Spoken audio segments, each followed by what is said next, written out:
Hello everyone, my name is Gauri Ghate and welcome to the official YouTube channel of Law Prep Tutorials.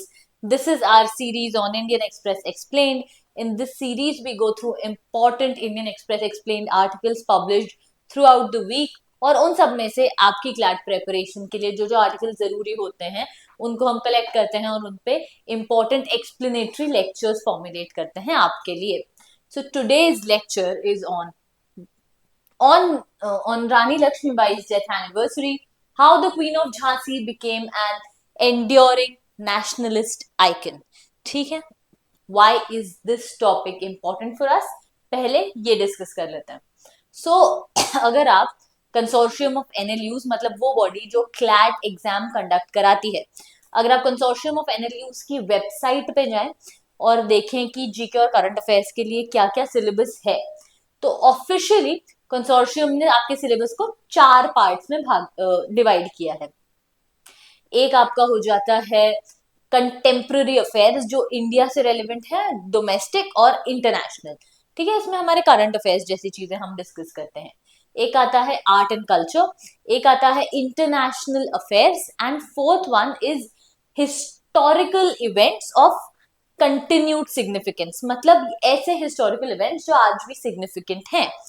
क्यों significant है ये हमारे लिए? क्योंकि ये एक ऐसा हिस्टोरिकल इवेंट है जो एक रेकरिंग थीम जैसे आपके एग्जाम में पूछा जा सकता है about Rani Lakshmibai and concepts that we will study in today's lecture. So let's see क्या कह रहा है ये. The transformation of Rani Lakshmibai into one of the most recognizable figures of nationalism was not immediate.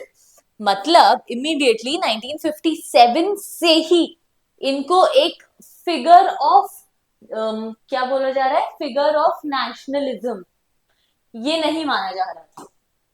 धीरे धीरे टाइम के साथ इनकी जो इमेज है वो नेशनलिज्म से एसोसिएट होती गई और ये चेंज इमीडिएट नहीं था. ये चेंज कैसे हुआ हम धीरे धीरे देखेंगे इसको. इसके लिए थोड़ा बैकग्राउंड देख लेते हैं. Why is it in news? Because today the 18th of June is the death anniversary of Rani Lakshmibai of Jhansi. She was killed while fighting the British troops near Gwalior during the revolt of 1857. Okay, let's see the background. इसकी story हमको समझनी पड़ेगी. इसकी story ये है कि 1853 में जो रानी लक्ष्मीबाई हैं, who was born as Manikarnika Tawde, 1853 में उनके जो हस्बैंड थे महाराजा गंगाधर राव ऑफ झांसी, इनकी डेथ हो जाती है. और इस समय जब हम 1850s की बात करें तब ब्रिटिश की एक पॉलिसी थी जिसे वो फॉलो करते थे. इसे कहा जाता था डॉक्ट्रिन ऑफ लैप्स. अब डॉक्ट्रिन ऑफ लैप्स क्या है हम ये समझते हैं. कोई भी इंडिया की प्रिंसली स्टेट का राजा अगर उनकी डेथ हो जाती है without a natural male heir, मतलब अगर कोई मेल बेटा राजकुमार उनका नहीं होता है तो वो स्टेट खुद ब खुद किसके हाथ में पास ऑन हो जाएगा? इंग्लिश ईस्ट इंडिया कंपनी के. ये हम 1853 की बात कर रहे हैं, हम 1858 के बाद की बात नहीं करें. 1858 के पहले ये 1853 में जो इंडिया था इसकी रेंज थी इंग्लिश ईस्ट इंडिया कंपनी के हाथ में और फर्स्ट वॉर ऑफ इंडिपेंडेंस के बाद ब्रिटिश क्राउन इसको टेक ओवर कर लेता है. तो डॉक्ट्रिन ऑफ लैप्स एक तरीके की एनेक्सेशन पॉलिसी थी जो यूजुअली बहुत ज्यादा यूज की थी लॉर्ड डलहौजी ने अपने टेन्योर में 1848 से 1856 के बीच में. ये कहता था कि any princely state that was under direct और indirect control of East India Company where the ruler did not have a legal male heir. Legal male heir क्या हो सकता है? या तो नेचुरल उसका बेटा या फिर किसी रूलर ने जीते जी किसी एक बेटे को, राजकुमार को अडॉप्ट किया है और उसको अप्रूव करवाया है इंग्लिश ईस्ट इंडिया कंपनी से, उसे कहेंगे legal male heir. Would be annexed by the company. Any adopted son of the Indian ruler could not be proclaimed as the heir to the kingdom. ठीक है, legal male air होना चाहिए. तो because जो महाराजा गंगाधर राव थे झांसी के, इनका कोई लीगल मेल हेयर नहीं था, उसके पहले ही इनकी डेथ हो गई थी, which is why English East India Company ने डिक्लेयर किया झांसी को कि हम जो है डॉक्ट्रिन ऑफ लैप्स के अंडर आपका किंगडम ले लेंगे, अब आपका किंगडम हमारे पास ऑन हो जाएगा, ठीक है, क्योंकि एक नेचुरल लाइन ऑफ सक्सेशन में आप फेल हो गए हो, आपका एक नेचुरल या लीगल मेल हेयर नहीं है। कौन से और स्टेट्स कैप्चर हुए थे इसके अंडर?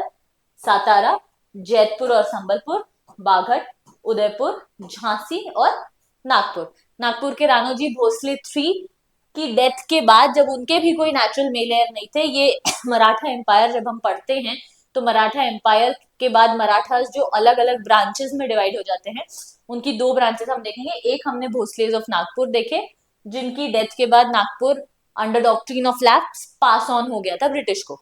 हम एक और देखेंगे, सिंधियास के बारे में हम आगे जाके पढ़ेंगे। So this is what happened. और जैसे कि यहाँ हम देख रहे हैं 1853 में झांसी को कहा गया कि अब आप हमारे हाथ में पास ऑन हो जाओगे, ठीक है। 1853 से 1857 तक बहुत ज्यादा स्ट्रगल का टाइम चला, बट 1857 में जो रानी लक्ष्मीबाई हैं, जो क्वीन थी झांसी की, उनने उनका जो एक अडॉप्टेड सन था उसको ब्रिटिश ने, ईस्ट इंडिया कंपनी ने लीगल रिकॉग्निशन देने से मना कर दिया था और ये कहा था कि अब ये हमारे पास ऑन होगा, the kingdom of Jhansi, the princely state of Jhansi. यहाँ के जो लोग थे उन्हें भी ये नहीं चाहिए था और ना ही रानी लक्ष्मीबाई को ये चाहिए था।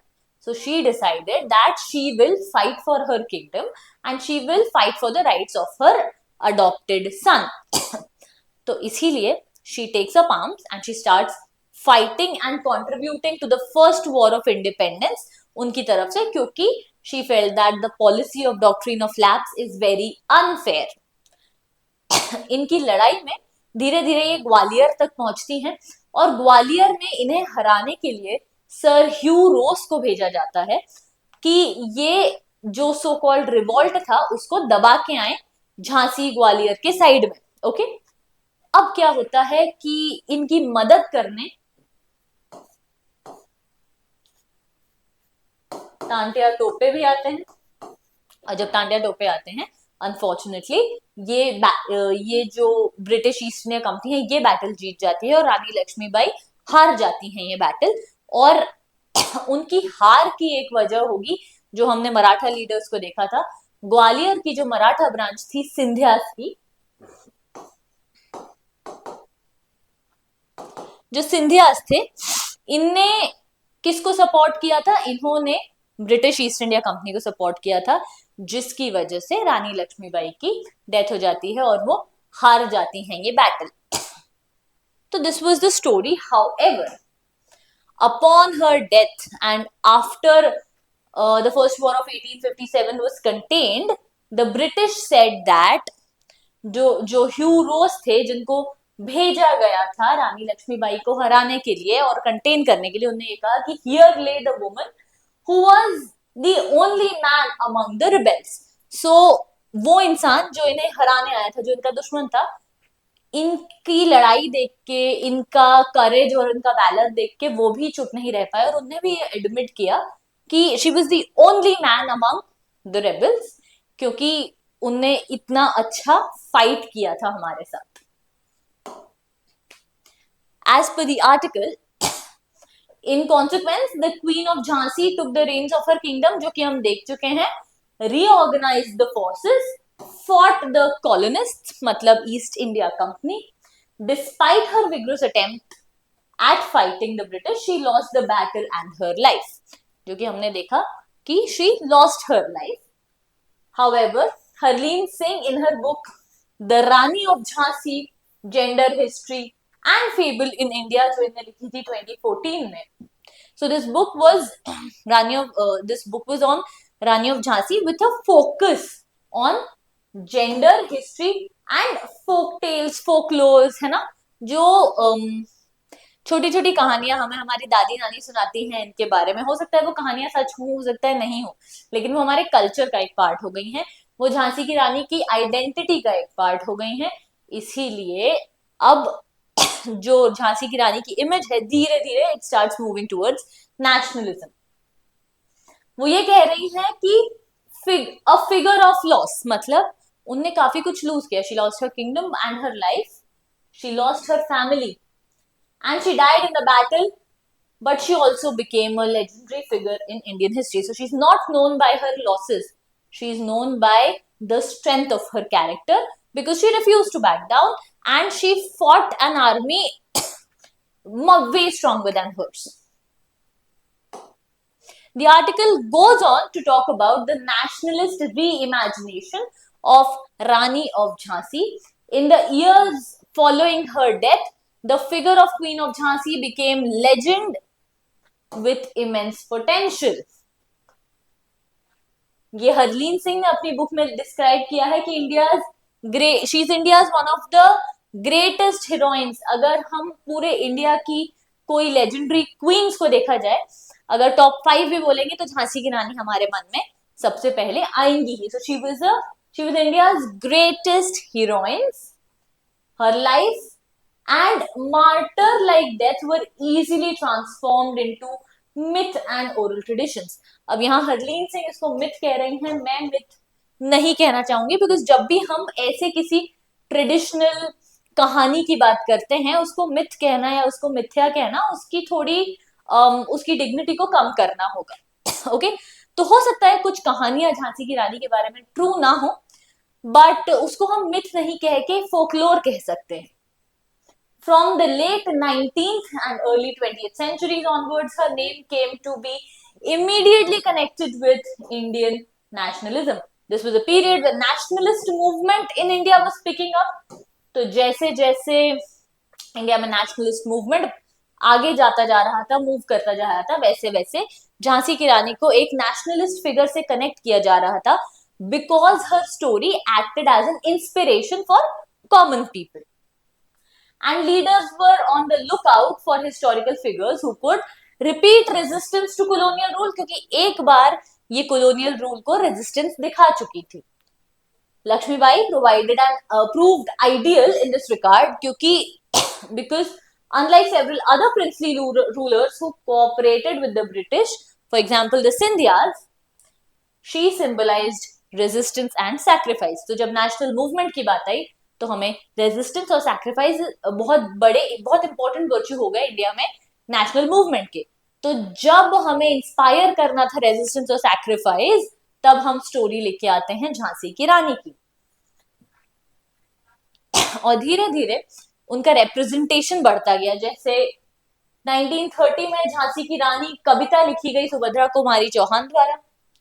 1946 में झांसी की रानी लक्ष्मीबाई वृंदावन लाल वर्मा ने लिखी.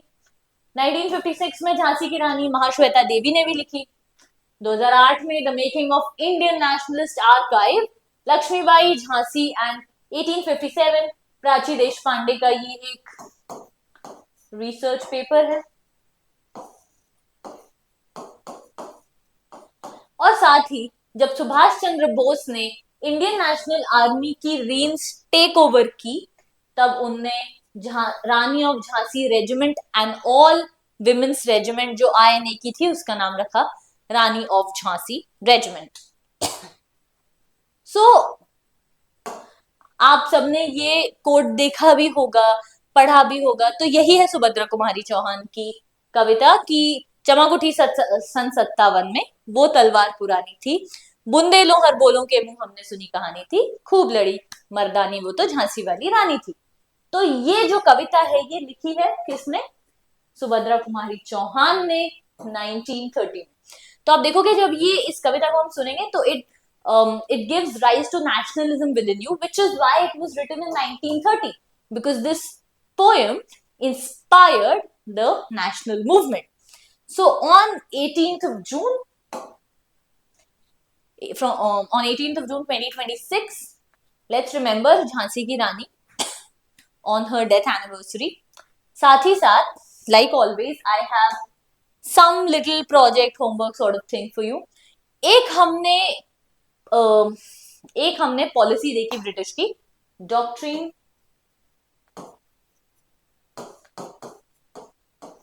Of labs. ओके, ऐसी ही एक और ब्रिटिश पॉलिसी है जिसका नाम है